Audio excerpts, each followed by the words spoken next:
One of the purposes of the land grant movement was to deal with big issues like this. But what has happened is the way grants are given and so forth, we're dividing up knowledge into smaller and smaller pieces, and great issues such as this are not getting addressed. I'm reminded, it was several years ago, I think I mentioned to you earlier, the dean, wasn't the current dean at Cornell, was at Chatillon and luncheon. One of the apple growers said, well, what are you doing for apple growers? And she said, that's not our job. Yeah. Well, you notice I put it's not my job on that slide because you hear it's not my job a lot. Well, who the hell's job is it, frankly? Yeah. You know, I mean, I was once invited to interview for deanship at University of Minnesota in agriculture, and I figured I might as well read a little bit about University of Minnesota and learn something about it before I go up there. And to make a long story short, I subsequently, we both decided I wasn't interested in that job. But one of the reasons why was the history of the campus and their current situation. When they first formed all of the land grants, where did they find faculty? Well, they went to Harvard and Yale and Princeton and all the schools and hired these guys who taught classics and Greek and all that, and brought them out and wanted to run an agriculture school. And that didn't work very well. And they talked about how the first dean at University of Minnesota had to talk to these guys about, hey, this is a farm and engineering school. We need you to teach those kind of classes.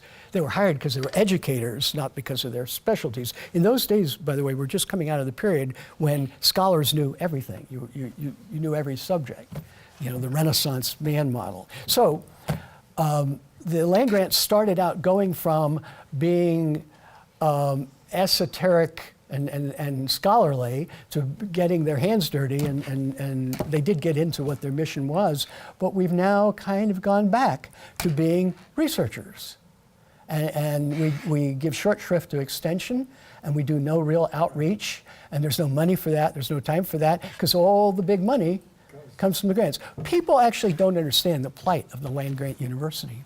The University of Illinois, where I come from, got 11% of its budget this year from the state of Illinois. 89% of the money that flows through that campus comes from someone. Industry is 30% of that someone.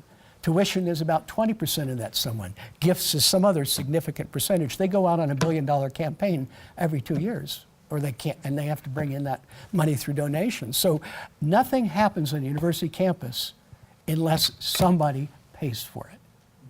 And that's why, of course, I'm a shill. We've got the Monsanto room in our library at Illinois. And Monsanto gave $250,000 a year to biotech and biotech outreach at the University of Illinois, because extension people and professors aren't going to have the resources to go out and talk about it if somebody doesn't give them that money. It ain't going to happen.